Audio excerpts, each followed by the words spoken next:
Do you have a suggestion for a Rockstar Impact Podcast guest? Go to impactpodcast.com and just click Be a Guest to recommend someone today. This edition of the Impact Podcast is brought to you by ERI. ERI has a mission to protect people, the planet, and your privacy, and is the largest fully integrated IT and electronics asset disposition provider and cybersecurity-focused hardware destruction company in the United States, and maybe even the world. For more information on how ERI can help your business properly dispose of outdated electronic hardware devices, please visit eridirect.com. This episode of the Impact Podcast is brought to you by Closed Loop Partners. Closed Loop Partners is a leading circular economy investor in the United States with an extensive network of Fortune 500 corporate investors, family offices, institutional investors, industry experts, and impact partners. Closed Loop's platform spans the arc of capital from venture capital to private equity, bridging gaps and fostering synergies to scale the circular economy. To find Closed Loop Partners, please go to www.closedlooppartners.com.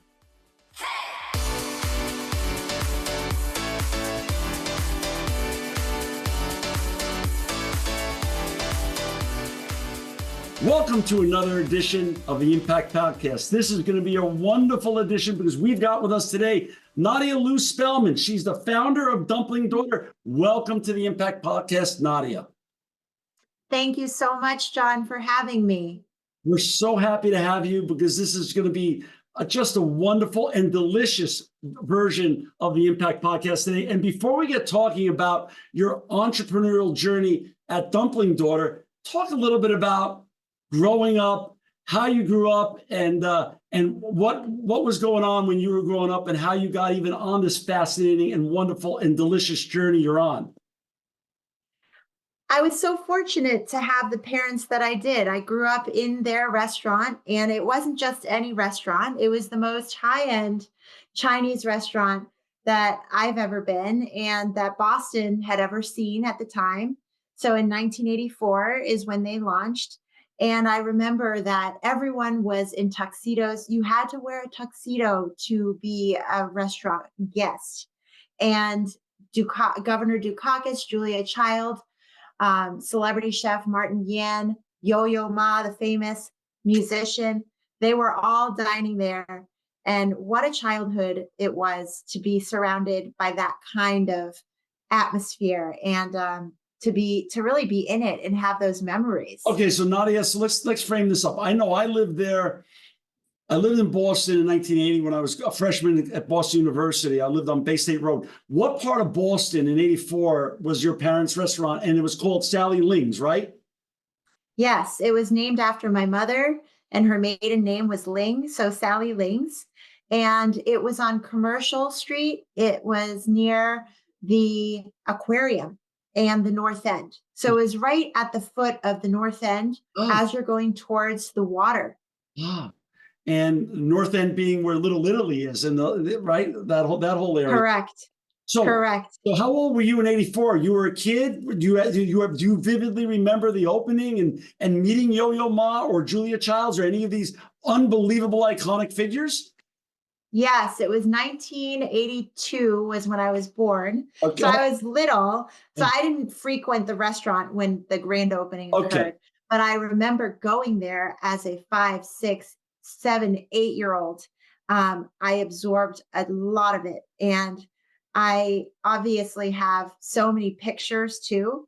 And so when you see the pictures, it ignites a lot of your memory. Yeah. And we also still have a lot of the art that was on the walls, the sculptures that were on podiums there. And it was like a museum, right? Every single painting had its place. There was a indentation in every wall to fit that painting. There was spotlights on every piece of art. There is a old man from a Chinese story carved out of wood, and he now sits in my house. So a lot of these pieces, these heirlooms, are still with me. And I remember a lot of it because there's great documentation. And I was 8 by the time it was really successful. Wow. So when parents own an iconic business, it's sort of become, and they're partners, sort of like dad's the king, mom's the queen, and what were you, the princess? That you did you just scurry around, or did you have to sit or stand in one place, or how was that when you were there? How did that delicate ballet work? That's a great question. I remember I was trained to sit for a multi-course meal. So I had to bring the activities that I liked, whether it was a Barbie or a coloring book. These were all packed in my bag, ready to go for an 8 or 10 course meal because the adults would have their table, the young children would have our table, and we were not to get up. And after, though, when the parents are having after dinner cocktails or port wine, we had the freedom to go into the kitchen Oh, because service was shutting down, and so we would go scoop our own ginger ice cream, and we'd get to run around the kitchen or the private dining room upstairs if there was no party. And so it was just such a wonderful way to grow up. And I knew that it was special. I could feel that at a very young age. I love it. So talk about you grow up, and now you're off to college. What goes on then? What's happening then in your life? I saw my parents as entrepreneurs my whole life, Mm, which really influenced me to want to do the same thing. mm. One of the first things I noticed was they got to wake up anytime they wanted. They were not rushing to work, they were not in morning traffic. And that was different. We also had a restaurant that we could eat anything we want and entertain all of our family and friends. And I thought, what freedom! They really have freedom. And I wanted that. So I went to entrepreneurial program. I was lucky that it was near my home. Babson College was the school I chose, the number one entrepreneurship program. Yeah. And it was exactly what I needed. I needed someone to really show me the business 101 starting at a young age. I also worked in several of my parents' restaurants starting when I was 13. And so I really liked the performance of the business, Mm. putting on a show and giving people a great time and a great experience. I really liked all of it and the inner workings of it too. And so I thought, I must go to business school. And it was like a mini MBA program and really a great choice for me. You show up at business school though. You already had a junior degree. You already knew the language of entrepreneurs, of commercial, of of money changing and everything else. You understood what was going on when you got to business school. You were just polishing your skills there. You weren't learning to be an entrepreneur. You already had it in you innately through your DNA and also from what you learned from a child until you went to college. Right. I think that part of growing up as a teenager is learning people skills. Yeah. And I think I really accelerated that learning through the restaurant. I was forced to deal with Chinese chefs and I was forced to deal with angry customers. And I wanted that. My father always told me, you're going to work 2 nights a week. I'm not going to take away from your social life. Work from 6 to 9 o'clock, work Friday, Saturday. Not that I need you, but because you need training. And Mm. so my father put me in there as a way to hone my people skills. So when I went to college, it was really learning about how to start a business, how to run your own business, how to figure out what your business should be, being creative. And it was really great because my father said, now, you've worked in the restaurants, you can now learn academically.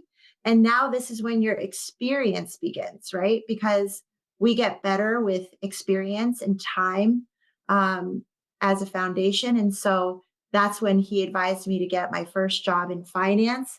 And he said, as you go through the stages of life, you're going to learn and you're going to absorb and you're going to take notes on what you like, what you don't like. Nobody is an overnight success. It is a slow process that you should learn as you go. And I took his advice and I took a lot of notes through the years. I tried a lot of different things. And I realized what my passions were in my 20s.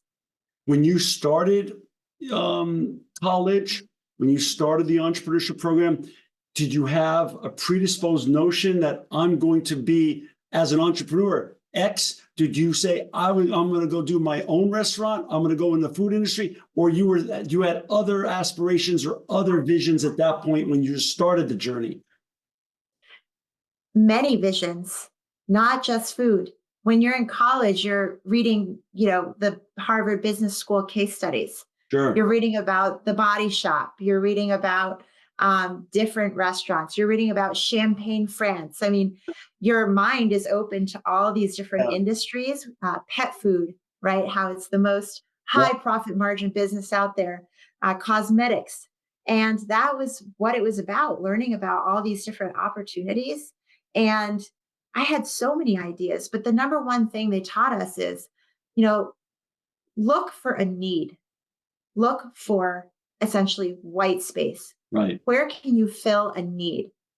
Something that you feel people need that they can't live without. How can you bring it to them? Beautiful. And so you see as you go through school that there are so many successful concepts because people need them. Home Depot, right? What would you do without Home Depot? And the CEO also went to Babson, so we learned about that. And always just thinking about how we can fill a need or a want throughout the 4 years at school. That's so interesting. Um, your dad was right. Going back to another great Boston personality, your dad's so right about the need for doing and seeing and repetition. Because when they asked Brady, what makes you great? When they asked Tom Brady, why are you so different? Why are you so great? And he said, it's basically, it comes down to two words: pattern recognition.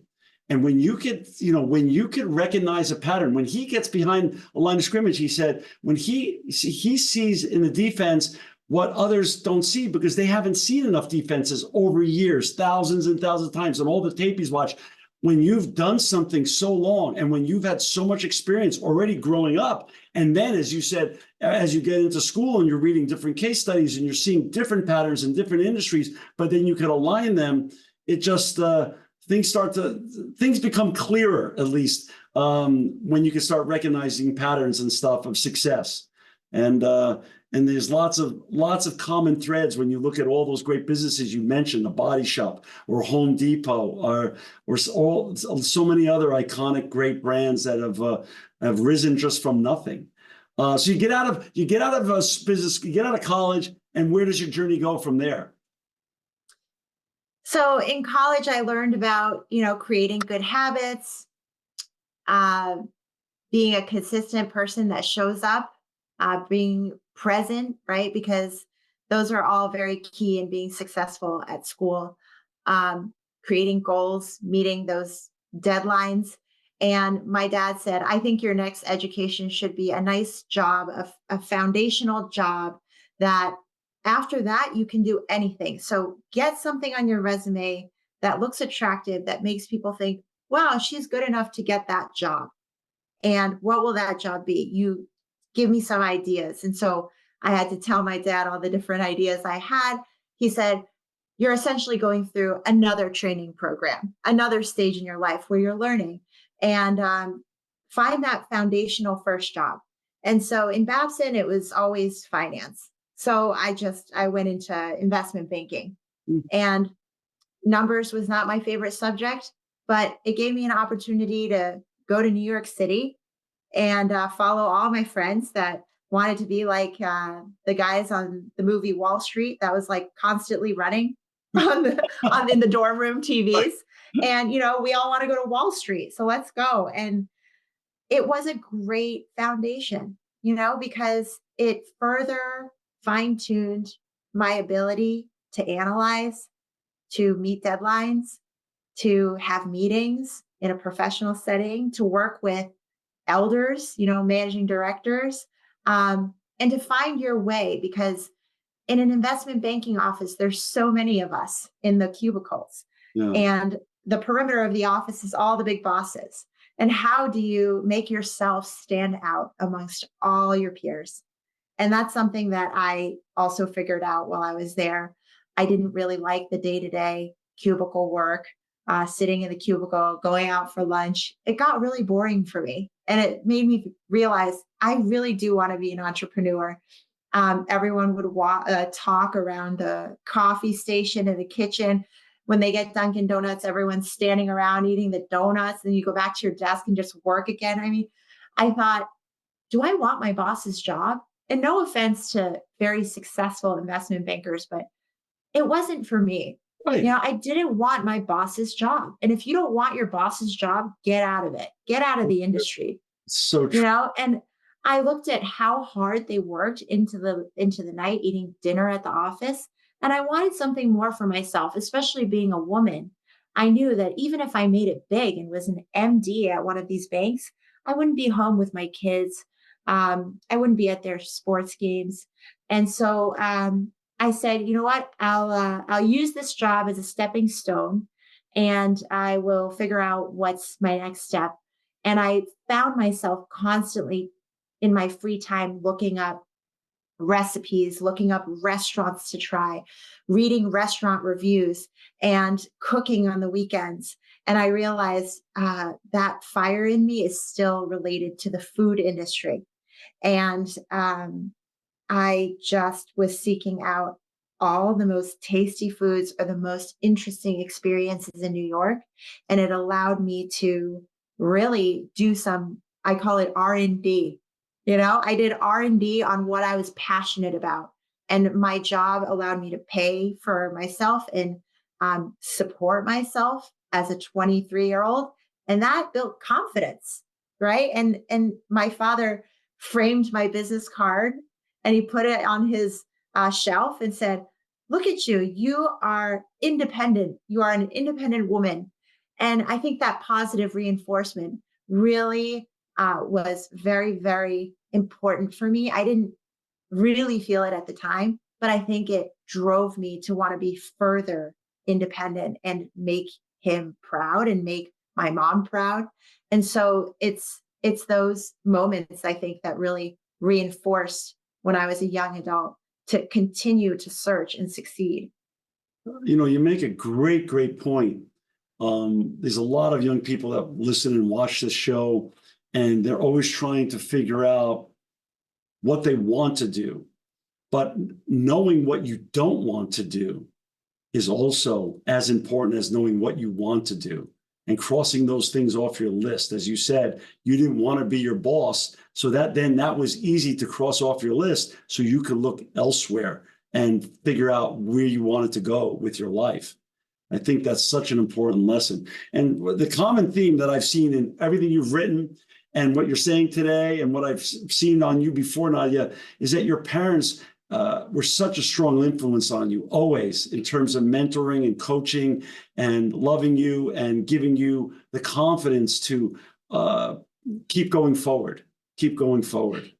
It's great. Yes. And also, they led by example, right? My mom, very feminine, a hard worker, very smart and beautiful and graceful and elegant, but boy, is she strong, right? And my father, so classy, very sophisticated. I was so proud to be their kid.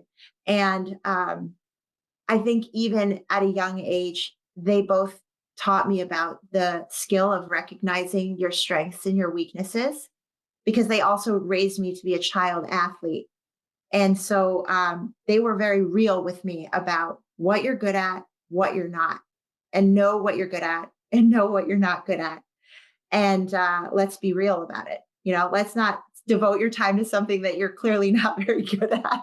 Right. And it's kind of a hard reality when you're 8 years old. Yeah. But they were very real with me, and they gave me those tools and skills to recognize those things. And I appreciate it, because now I think one of my best traits as a leader is I know what I'm good at and what I'm not good at. And I am so lucky to have people on my team that can do the things that I'm not good at. Right. And surrounding yourself with those people is the way to be successful. It's exactly right. You know, both cities, I've lived in both cities. I grew up in New York, but I lived in Boston, as I said earlier, and both are food cities. So when you were growing up and you said your parents owned Sally Ling's, was that like, did that create this wonderful halo around you? Did people always, were they in awe because Sally Ling's was one of the big places in Boston when you were growing up?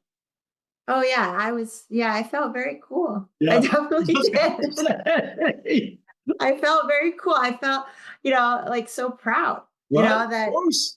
we had that. And Yeah, when my parents would let me have a friend, yeah, they thought it was really cool too. yeah. So it was a great confidence builder, even though my parents did it. I didn't do it. Hey, when you were in New York during those the formative years, and you were as an investment banker, and you were doing R&D, did you have a favorite one or two or three restaurants that stuck out that you said, "Wow, these guys are doing it right," or "These people are doing it right"? Were you blown away by any experiences in New York and on the food in the food area?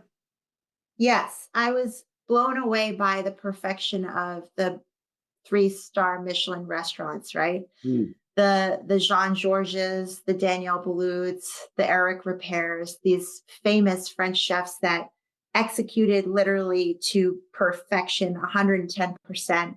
It's like when you see it, you're like, I don't even know how my parents did Sally Links because it felt very similar. And yeah, I almost felt like nostalgic when I was sitting in those five-star dining rooms. yeah. Um, and it's amazing what people can put together and what perfection feels and tastes and looks like and how they make you feel in those restaurants. So I would, when I made my first paycheck, I took my mom to a five-star restaurant. Which was Um, which is what restaurant? which I took her to Danielle Boulud, Oh, sure. and I took my parents were divorced, so I took my dad to 11 Madison Park, which Oh, actually later became the number one restaurant in the world. that's right. That's right. Yeah, That's yeah, and but I took him there back way before it was number one. It was just a very good restaurant. I well, think that the tasting menu is $90. Now it's $285. yeah. Um, and the other restaurants that really struck me as impressive were the simple ones. There was a restaurant called Corner Bistro in the Meatpacking District, and all they served was burgers, fries, and grilled cheese. And people would wait in line out the door and down the street to eat a burger, a french fries, or grilled cheese. And you literally wait in line. And when you get to the podium, you get seated. So you can't even leave the line. And in the line, they sell you their house on tap beer for like $4. So everyone's just holding the beer in the line and you just keep drinking beers until you get to the front of the line. And so you've already spent like $20 by the time you get to the front of the line. And then it's cash only, which is wow. And the burgers were unbelievable. I learned that if you do just a few things very well, people will come. Isn't that interesting? Isn't that like, America is the land of the big and the better, and we so many people, and it's no knock on them. They've done a brilliant job, but everyone thinks if you're not like Cheesecake Factory and have 1,000 things on the menu and all of them are pretty darn good, you're not doing it. But you're right. The simplicity of just two or three things, but they're life-changing things, really. They're just delicious beyond belief. You don't need to have a Cheesecake Factory menu to be successful. Yeah, and this was back in 2005, right? Yeah. There was no sign on the door. There were Wow. no windows in the place. And only if you knew, you knew. It was And there was no destination social dining. media. It was Yeah, no social media. sure. Everyone that knew where the best burger was, they would go there. That's right. That's so wonderful. For our listeners and viewers who've just joined us, we've got Nadia Lou Spellman with us. She's the founder of Dumpling Daughter. To find her, you go to dumplingdaughter.com and you can buy her wonderful book on Amazon.com or any local bookstore in your area. Nadia, so you're done with investment banking, you've done the R&D, you're ready to take the next step. What happened next? So I realized that obviously food was my calling and how, in what way. So I decided to go back for more training, so to say, more learning. And I asked my mom at the time, if she would allow me to work in her restaurant. She had a very successful restaurant in Fort Lee, New Jersey. So Sure. when my parents split up, my mom moved to New Jersey and opened her Sally Ling's there. Ah, And she started it in 1994. okay. And she ended up opening it until 2012. So she had a really great run. That restaurant was running like a train on time. It was an incredible operation. Same And the recipe? amount of Same recipes? same recipes, different chef, but the Sally Ling touch, right? She was there. She worked hard. She networked in town. All the VIPs went there, the senator of New Jersey. Um, she just basically took it to New Jersey. You know, what Yeah. she did in Boston with my father, she did it in New Jersey. So I said, what better training camp than my own mother? Yeah. And so I asked my mom if I could work for her, and I moved home because I actually spent all the money I made. And I said, I need a place to live. So I went back to my mom's house and I said, I'm just going to go full throttle, learn from my parents. Yeah. And I was with my mom. She taught me the catering. She taught me how to network. I mean, make friends that would then introduce us to more friends that we could then get business, right? Like it was just so brilliant what I saw her do there with her successful business. And she let me be the general manager. And actually at the time, the general manager said, well, now that you're here, I'm going to take some time off. So he actually took a year off Wow. and he said, why don't you do it? Because I've been working so hard for like 9 years now. And Wow. he took a year off, really. And I was able to manage my mom's restaurant.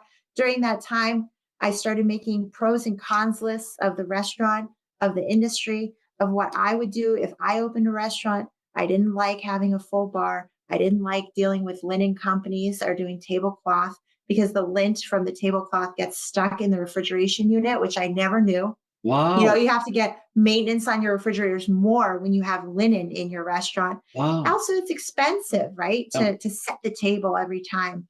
And so I thought if I were to do this one day, this is how I would do it differently. And essentially what I was doing was taking notes for a business plan.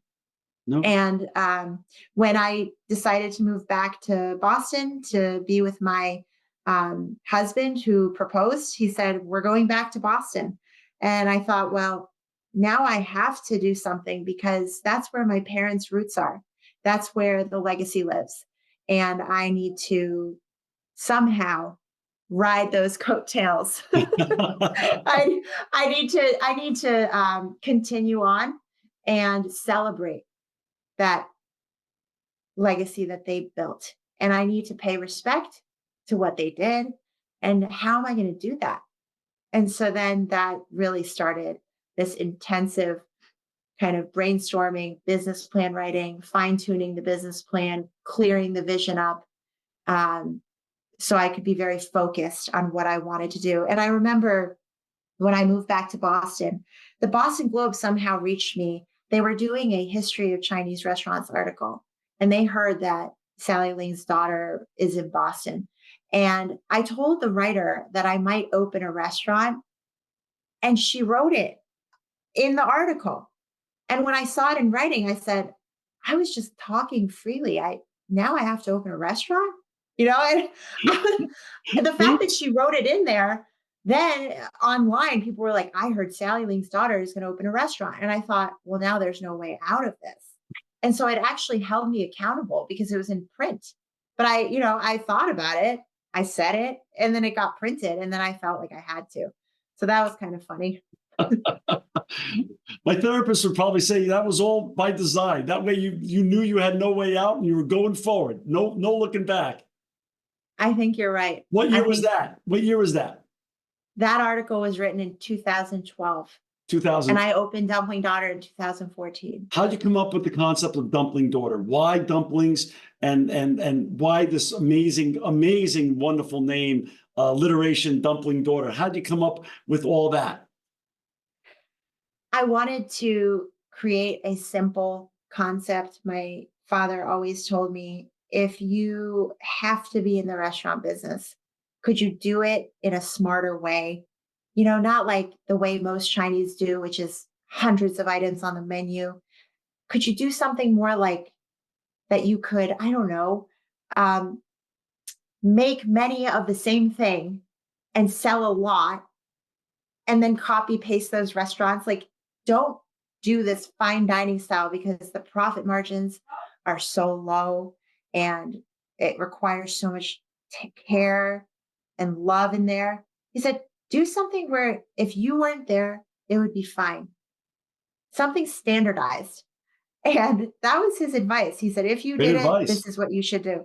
And my mom always told me never to get into the business. And so Dumpling Daughter started because I wanted to do something simple and delicious. And that was, for me, dumplings. My childhood was filled with good food, but my favorite was really going to grandma's house with the whole family, my aunt, uncle, my cousins. The men would drink Qingdao and the women would be making dumplings. And then the men would play mahjong. You can hear them playing. The women would be cooking the dumplings. It was that family feeling and the steaming, boiling water and the sense of the dumplings that made me the happiest. And I also didn't know how to make dumplings myself.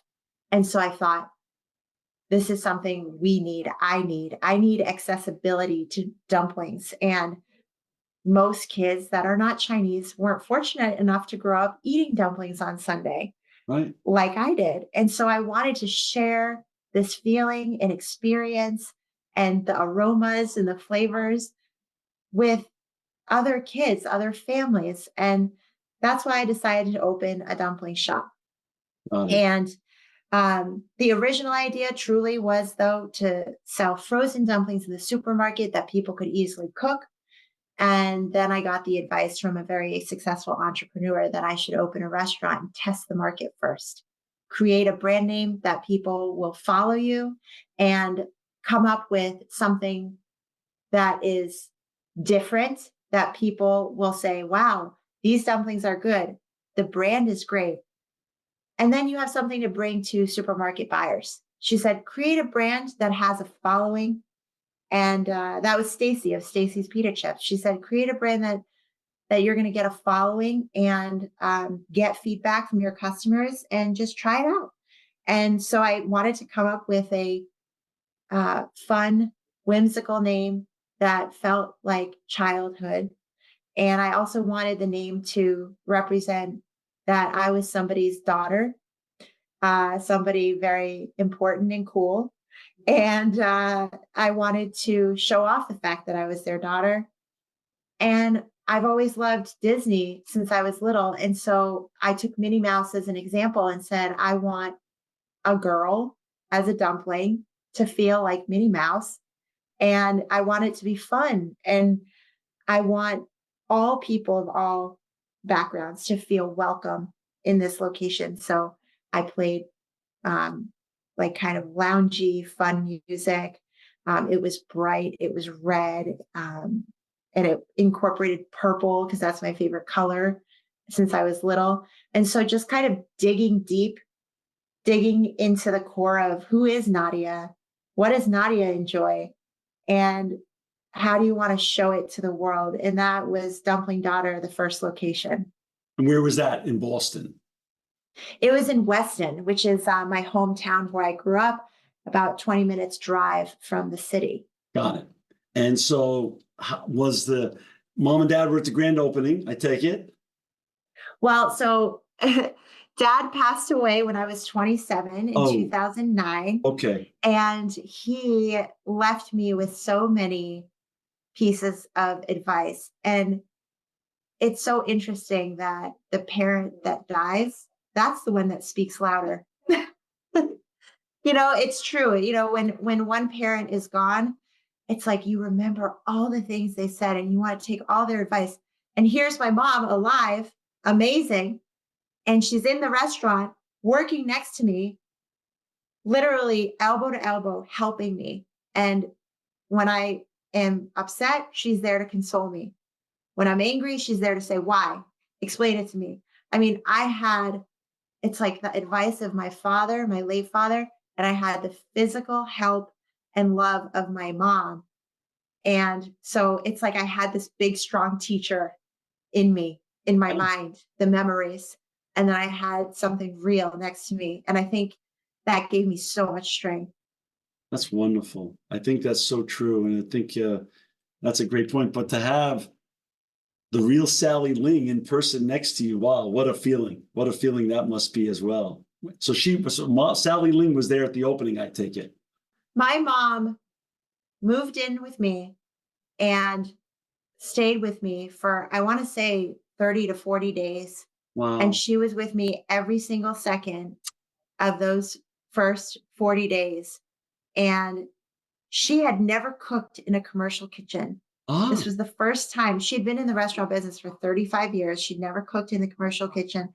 And she was in my kitchen cooking the food side by side with the chefs and fulfilling the orders. And it was amazing. I would look back into the kitchen and say, I can't believe this is happening, in a way that I felt bad that my mom was cooking in a commercial kitchen. And I felt like, what did I do? I made my mom a chef. And, yep. she could be golfing right now. She could be ballroom dancing in Florida, but instead she's here cooking and wrapping spring Awesome. rolls. And actually, my mom, at the end of the night, I was so tired and we were so busy, and we were way busier than I ever expected or that I could even dream of. And my mom said, Nadia, you shouldn't be crying. You should be happy that you have customers. She That's said, good. I've opened restaurants where there's no customers. That's when you cry. Oh, And she said, stop crying. She said, what's the problem? I said, because I've made you into like a line cook. I've made you like not sit down for 8 hours. And my mom said, I love it.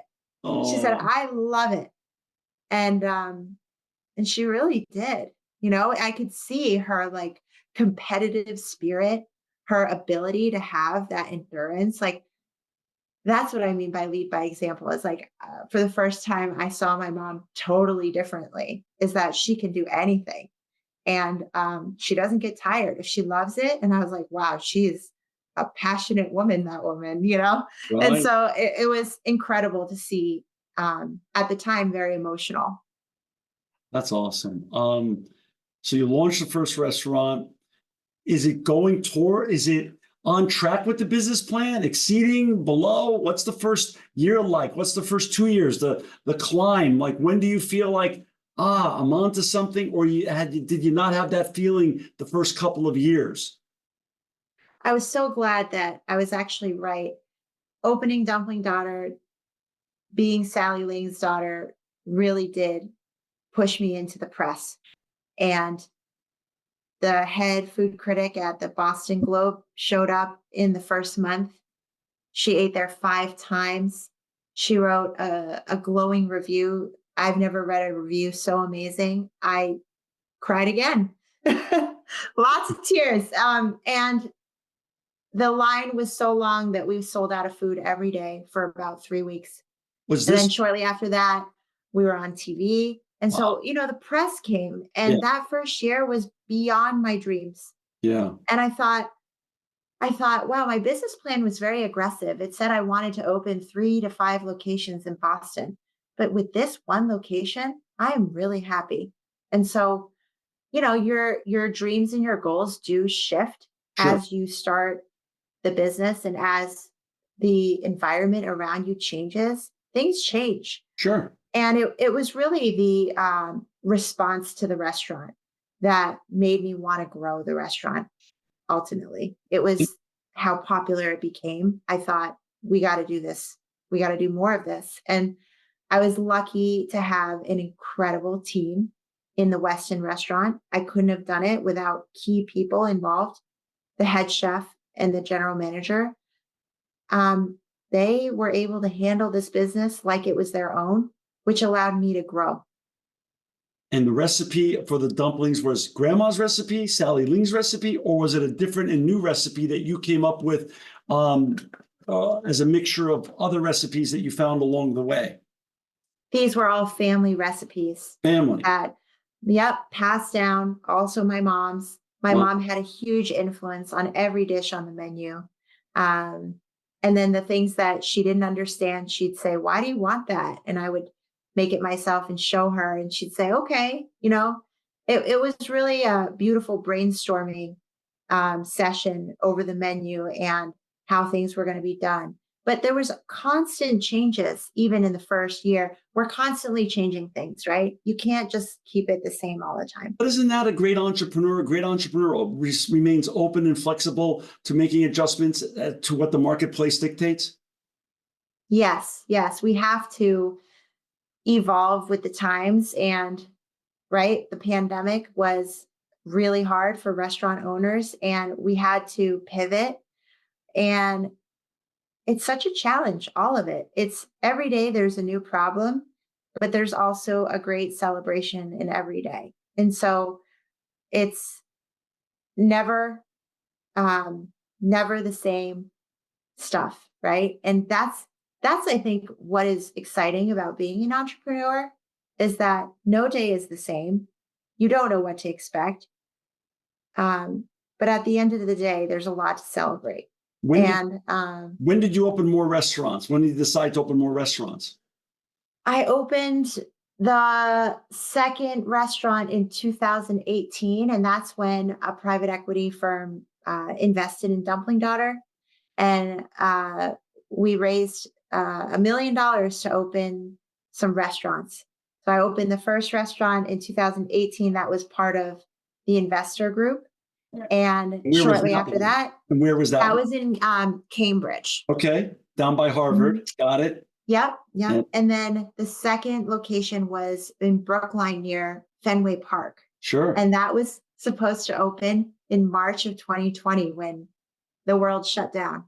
So this was a group of private equity investors who had experience in the restaurant industry. How did you choose them? Because I'm sure you were being approached by all sorts of capital. How did you choose your capital? Because that itself is can be a very important choice. Choosing your partners is sometimes more important than choosing your concept. It's like choosing your landlord, right? The person that you're going to work with, that you're signing papers with, that's going to help you when you're down and celebrate you when you're up. That's what my mom taught me about signing with the right landlord. And our investors were actually friends of our family. They were people that came to the opening night at Weston, and they saw that Dumpling Daughter was very special and did not quit asking me. And they also had success in investing in other restaurant chains. So I knew that they had an incredible network. And my whole life, I've been lucky to have advisors. And so I saw it as a great opportunity to bring on a whole new network of advisors and help. And so it was a no brainer for me because I knew it could allow us to grow the company faster and with some advisory behind me that I could pick up the phone and ask questions and network myself to the right person. And shortly after we opened Cambridge, it was about 1 year of a great successful first year. That's when COVID hit. Right. And that's when, I had one restaurant about to open and then the other restaurant already open. And I said, wow, these people, these investors had faith in me and they had confidence and I'm not letting them down. And it was like even more severe than if I had had my own money and opened more restaurants Sure. because I felt like they trusted me with their hard-earned money That's right. and I'm not going to let them down. There's many restaurants that decided to just throw in the towel at that time. And I didn't want to let down the people that invested in me. And so I really thought of different ways that I could continue to continue to communicate with our customers, continue to build community.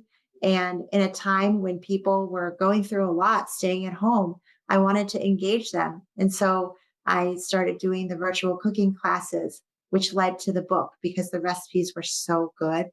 And it also kept my mom busy. So this book here you wrote during the pandemic? Yes. The Dumpling Daughter, heirloom recipes. And these are recipes by your mom, Sally Ling. This is amazing. Correct. So you got to work with your mom during the pandemic, putting together this beautiful book. Yes, and we call it heirloom recipes not only because they are passed down, but because I'm passing this gift to my kids and their kids. And it's meaningful for me that they will forever have my mom's home cooking because, she's not going to be around forever and she should be celebrated. And she told me her dream was to write a cookbook. And so I wanted to fulfill that for her to the best of my ability. So we self-published the book so we could get it done quickly. It's a gorgeous book, and I recommend for everyone to buy a copy. It's actually as good as it is for your stomach. It's just as much fun for your eyes. It's just so beautiful inside, and the photos and the recipes are amazing. Mom's still alive. Sally Ling's still alive. What's mom doing on a regular basis? Golfing in Florida.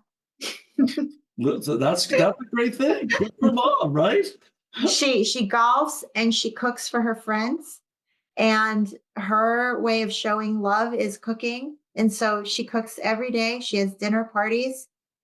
She goes out. How old is mom? Is she cool with us telling her age? She's over 70. Right on, mom. So you're speaking about, wait a second. So when did you start the online business, your shop online business as a business? When the world was changing, I thought I must change with the world and bring things to people to their doorsteps. And so I thought, let's do direct to your door, nationwide shipping, so anyone can access Dumpling Daughter. And I also put our sauce in the book on Amazon so that anyone could have the flavors from our home. And I thought it would be just interesting to see how it went. So I tried a little bit of everything. And 3 years later, there are things that are doing very well. So we're deciding to focus on that channel of business. It's nice to have our direct-to-consumer business. It gives people access to our product and our flavors, but I really enjoy sharing the dumplings through supermarkets now because I realize that we can feed way more people that way. And we can live in people's freezers and they just keep buying it. And it's part of their food calendar. And it's just, the dreams are all coming true. Dad's vision is all coming true. You've created a SaaS model for your dumplings, basically. Yay for dad. So how's that going though? I mean, that's a whole different business, as we know, than the restaurant business per se. How is that going? Are you, when you and your investors sit down, are you going to do more restaurants? Are you going to be a national chain, or are you going to continue to grow the direct-to-consumer and the supermarket business, or is it going to be a mixture of both? What's the dream, and what's your vision now that we're in the second quarter of 2024? I love the restaurants. They hold a special place in my heart. I can't imagine a life without a restaurant. It's like a must-have in my life. And I want to take a break from opening restaurants because it's just so expensive right now to open restaurants. But I know many people that would love to have their own Dumpling Daughter in their city. And so I don't discount the fact that people may want to franchise it one day. And right now, I'm really focusing on consumer products. I think in order to spread the brand and to teach people about the beauty and experience of eating dumplings at home. They also can get the book. They also can get the sauce. These are all touch points for the consumers that they can learn about Dumpling Daughter. And as we grow our distribution, I would not say no to opening more restaurants, but right now we have to learn to focus so we can do things really well and thoughtfully. And I want to be mindful about not growing too fast. It's okay if there's other dumplings on the market. I think it's a wonderful thing that everyone's pursuing their dreams. There's enough room in the freezer aisle for many dumplings, just like there's many pizzas and many French fries in your freezer. There can be room for all of us. And I'm just excited that the Asian food category is booming and it's only going to get bigger. And I feel like my timing is right on point. It is. And I'm really excited to see where it goes. I would love more restaurants and I would love more distribution. Nadia, I don't think any wiser words were said by an entrepreneur, but you don't hear entrepreneurs say that typically. Most entrepreneurs take the world as a zero-sum game, but again, you are so wise beyond wise in that it's not a zero-sum game. There's room for everybody, and there is room for, like you said, what's the matter with McDonald's and Burger King and Coke and Pepsi and all different types of other colas that exist out there, and how many beer brands are there? So many can do well at the same time. Just like you said, Dumpling Daughter could be beyond your dreams ever, and there could be other dumplings down the road. It actually just continues to prove your marketplace if other good competitors come out. So Yeah, I'm very excited about the category. And I love that the Asians were all bringing each other up and we're taking over some freezer space and bringing more flavors to this country. And I also feel like, how amazing it is that people are getting so diverse, their palates, their tastes. It's really very fun to introduce. And I think every brand has their differentiation in their angle. And our angle is that because my parents always had the best quality, I have to do that. And so our products are the best heritage Duroc pork you can get, antibiotic-free chicken, only clean ingredients. And, if it is good enough for me to serve to my children, I think I feel very good about repping this brand and this product. And thank you for having vegan dumplings, which I enjoy. Talk about, you just brought up your children. We know Sally Ling is doing well and alive and golfing and hosting her dinner parties down in Florida. But you also wear numerous hats. You're a wife and mom. How does that? How do you juggle being really you're the new Sally Ling? You've got you have your own restaurants. You have your grocery brand, direct to consumer brand. And you also have a husband and you have children. How many children do you have, and how do you juggle all the hats? I have 2 boys, 3 and 7, and they're amazing. They're such good boys and luckily so healthy. And so it makes my life easier that they're just a joy and a pleasure. And I feel very, very lucky to have them because it's a extremely full life. I'm never really stopping. And when I do stop, it's really wonderful to enjoy them. And I take pleasure in scheduling time with my kids first. So when I look at my schedule, I know that I'm putting them on the bus or taking them to school and that I have an hour and a half in the morning with them. And then at night, I go home. We have a nanny who cooks incredible food. She helps me to cook the food. I sit down to dinner with family at 6 o'clock. I put the kids to bed. So every day I have 3 hours at least. And if I have a gap in my schedule, I might go home and see them. Again, that's the freedom of being an entrepreneur that I wanted. And so it's a lot, but if you time manage yourself well, it's all good. And it's overwhelming in a great way. I like it.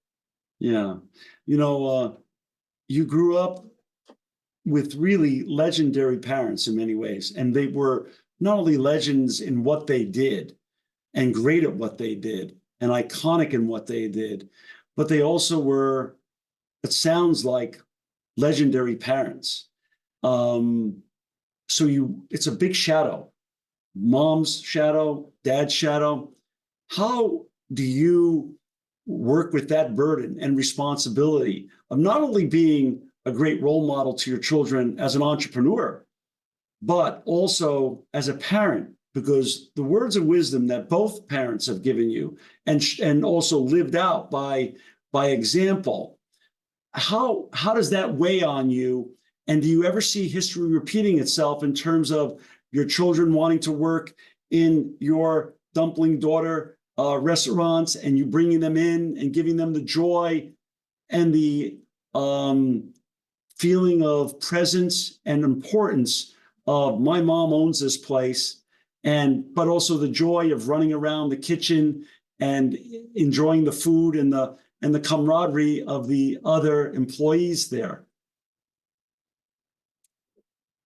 I think with all the words of wisdom from my parents, what I really take away is that they want us to be happy. They want their kids to be happy. And now as a parent, I just want my kids to be happy. But how, right? Yeah, How do you make yourself happy? Because you're the only person that's responsible for yourself and your own happiness. true. And how do we instill that in our children? And how did they teach that to me? And how can I carry that on? And it really is doing things that you're passionate about. When you're passionate about something, you're naturally good at it. And it's like, no matter how much you work on it, it's not that hard because it's natural. It comes from within. And I would say I encourage my children to be authentically them. Whatever is the blueprint within their souls, their bodies, who they are, just be that, because we're all built in a different way. But we all have something to offer, every single person. So how are you going to dig deep and figure out what it is that you have to offer in this world? And that comes from the passion. And I think that another big lesson was discipline, being disciplined in general, because being disciplined leads to giving yourself freedom.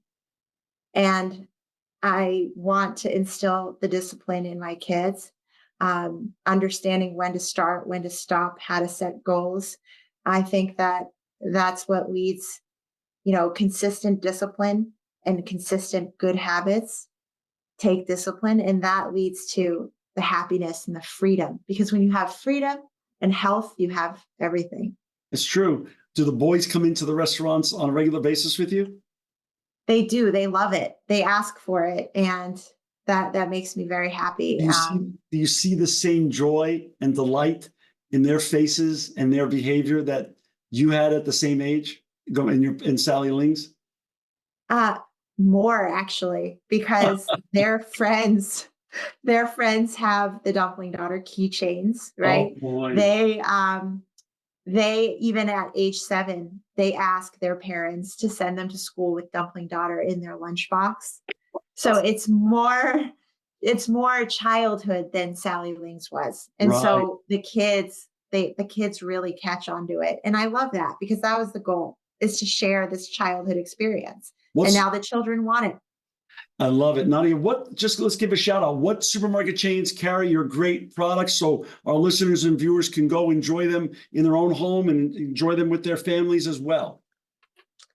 We are very proud to be carried at Market Basket, Roach Brothers. We'll be in all the Stop and Shops by the end of the summer. We're going to be in Big Y in the spring. In New York, we're at Citarella and Fairway, select ShopRites. We're looking forward to being in Shaw's Star Market and hopefully Hannaford's. So everywhere in Boston and New England, I think is my responsibility to be in, because we are a Boston brand. And people can buy also online, direct to consumer, off your website, dumplingdaughter.com. Yeah, and my dream is really to be offered in club one day too, right? BJ's, Costco, these types of clubs that I so diligently shop at. My money's on you. I believe that will happen. Sally Ling's daughter is going to make that happen. I believe it. And also buy this delicious book right here, Dumpling Daughter, Heirloom Recipes by Sally Ling herself. This is a beautiful book, Amazon.com, and also at bookstores around America. Nadia Lou Spellman, you are a rock star. Your story, your journey is just beyond the American dream. I wish you continued success. I hope to eat in one of your restaurants when I'm in Boston the next time and meet you maybe in person even. But I just wish you all the success that you dream of and continued good health. And thank you for bringing this delicious food to the United States and to the world, hopefully one day. And thank you for just making the world a little bit taste better. And thank you for your time today. You're always welcome back on the Impact Podcast. Thank you for your excellent questions. I had a really good time. This edition of the Impact Podcast is brought to you by Engage. Engage is a digital booking platform revolutionizing the talent booking industry. With thousands of athletes, celebrities, entrepreneurs, and business leaders, Engage is the go-to spot for booking talent, for speeches, custom experiences, live streams, and much more. For more information on Engage or to book talent today, visit letsengage.com. This edition of the Impact Podcast is brought to you by ERI. ERI has a mission to protect people, the planet, and your privacy, and is the largest fully integrated IT and electronics asset disposition provider and cybersecurity-focused hardware destruction company in the United States, and maybe even the world. For more information on how ERI can help your business properly dispose of outdated electronic hardware devices, please visit eridirect.com.